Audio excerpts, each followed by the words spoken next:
महाराज, हम कई दिनों से देख रहे हैं आप कुछ विचलित हैं। आपका गर्व से दमकता हुआ चेहरा मुरझा सा गया है। महाराज, आप ही नहीं, हमें भी अनेक चिंताओं ने घेर रखा है। आपको कौन सी बात की चिंता है महारानी? आपकी हर चिंता दूर करने के लिए हम हैं ना। आप हमारी चिंताओं को दूर नहीं कर सकते महाराज। क्या कहना चाहती हैं आप? हमारे सुहाग का सिंदूर वहां गिरा पड़ा है। आपका राजमुकुट अभी कुछ क्षण पहले धरती पर पड़ा था। यही नहीं, हमें हर दिन हर पल अपशगुन दिखाई देते हैं।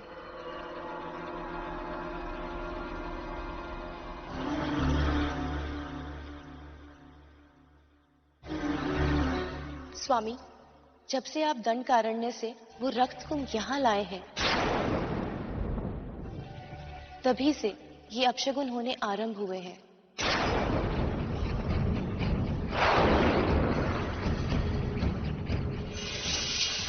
ये आप कैसे कह सकती हैं महारानी कि इन सब का कारण वो रक्त कुंभ है? महाराज, जब से वो रक्त कुंभ यहाँ आया है, तभी से ये अपशगुन हो रहे हैं। मैं तुझे श्राप देता हूं रावण। जहां ये रक्त कुंभ रहेगा, उस स्थान का विनाश निश्चित है।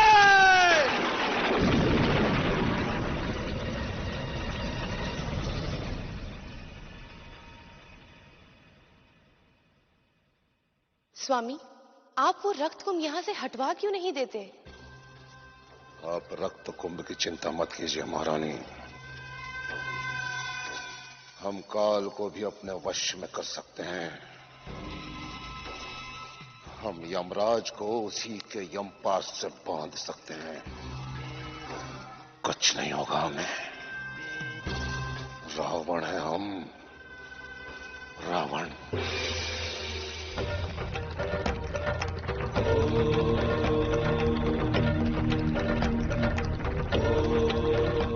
हे भोलेनाथ, कृपा कीजिए। अंजना की करुण पुकार को सुन लो प्रभु। वो अब तक तप कर रही है प्रभु। अब उसकी और कठोर परीक्षा मत लो।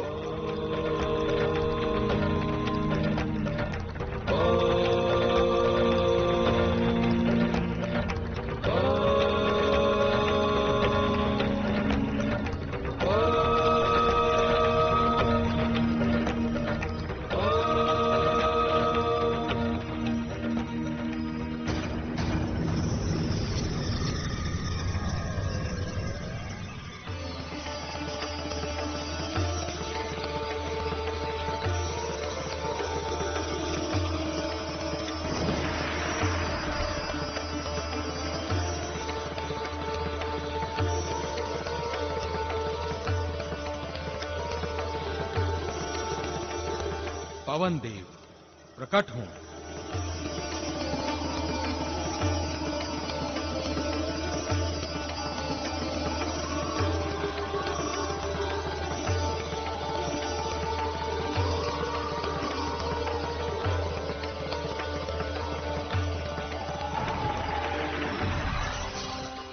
प्रणाम भोलेनाथ।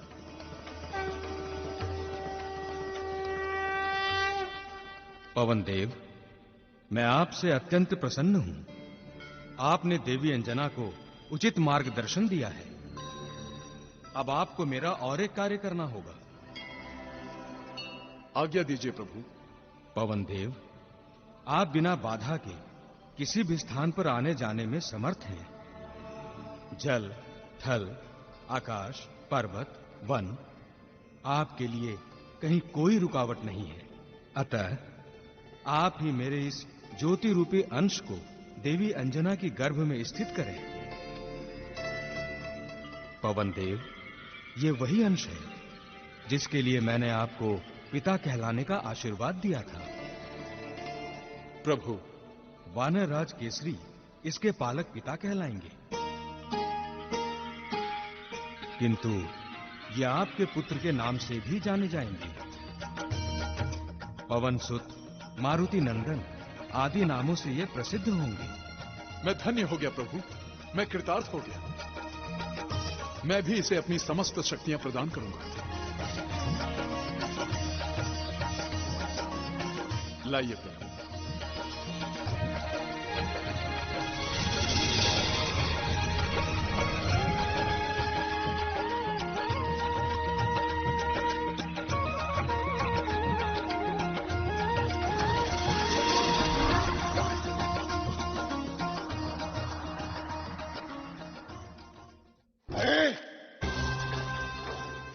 हम अंजना को माता कभी नहीं बनने देंगे, कभी नहीं।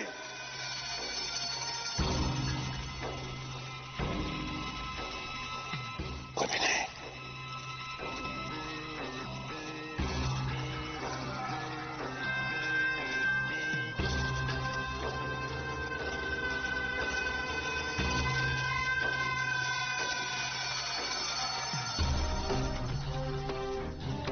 बाली, किष्किंधा का होने वाला राजा, उससे अधिक शक्तिशाली और बुद्धिमान वानरों में अन्य कोई नहीं। वही हमारा कार्य कर सकता है, वही हमारा कार्य कर सकता है। शुक, आज्ञा महाबली। तुम शीघ्र अतिशीघ्र किष्किंधा जाओ और बाली को हमारा बुलावा भेजो और उसे कहना कि हम उसे गुप्त मंत्रणा करना चाहते हैं और वो हमसे गुप्त रूप में आकर मिले। जाओ। जो आज्ञा महाबली।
महारानी मंदोदरी, ये लीजिए आपका दूध।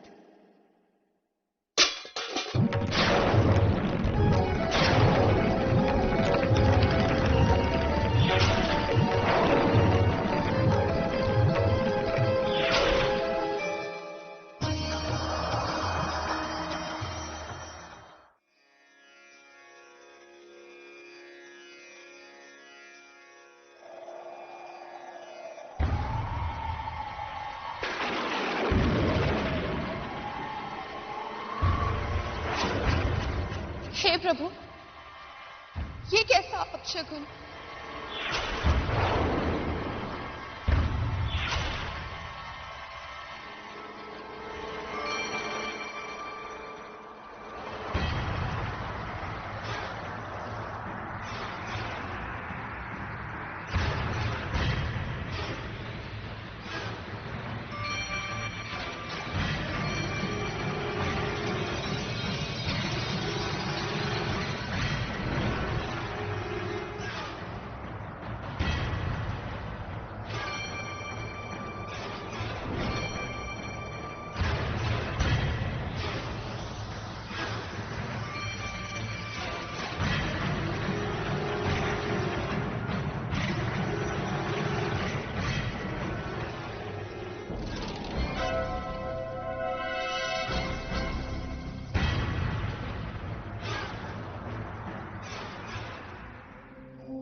ये क्या कह रहे हैं लंकेश?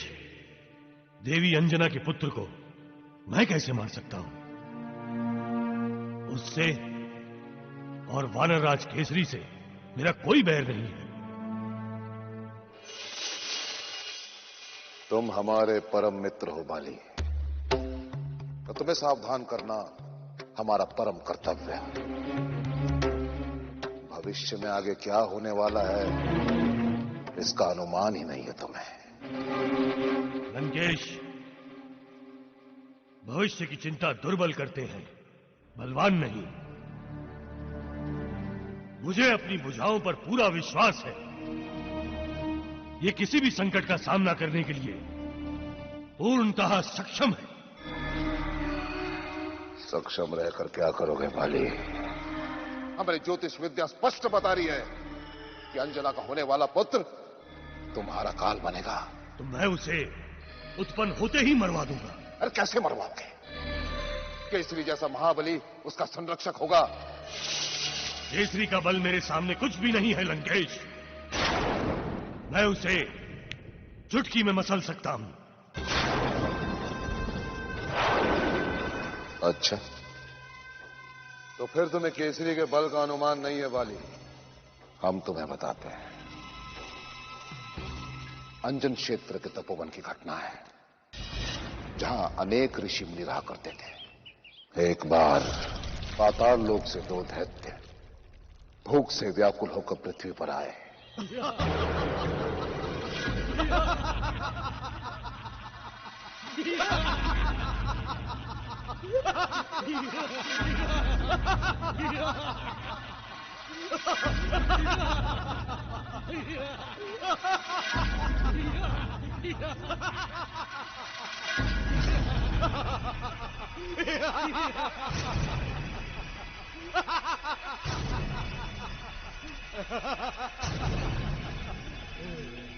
रक्षा करो।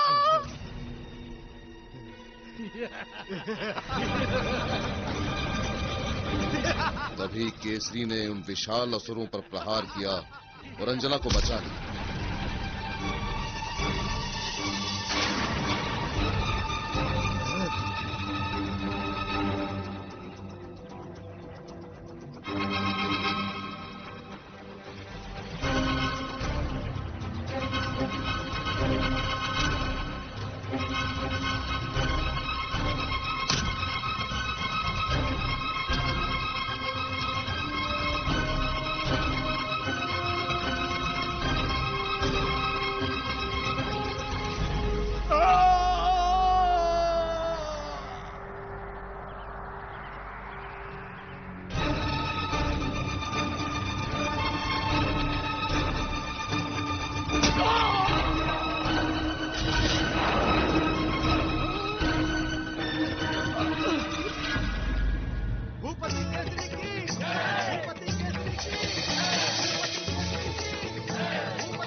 अंजन क्षेत्र के पूर्व में जो सफेद पहाड़ है वो पहाड़ नहीं है मित्र, उन दानवों की अस्थियां हैं। अब तुम ही सोचो मित्र, केसरी का बल और मतंग ऋषि के आशीर्वाद के शक्ति के मिलन से जो पुत्र उत्पन्न होगा वो कितना शक्तिशाली होगा, कितना बलशाली होगा, तुम ही सोचो। हम तो कहते हैं मित्र, उसे कोक में ही समाप्त कर दो।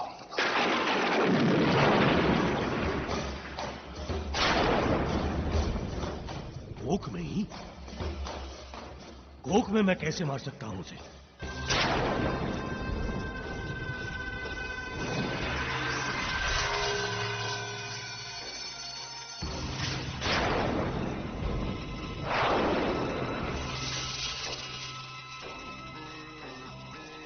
हमारे इस मायावी तीर से मित्र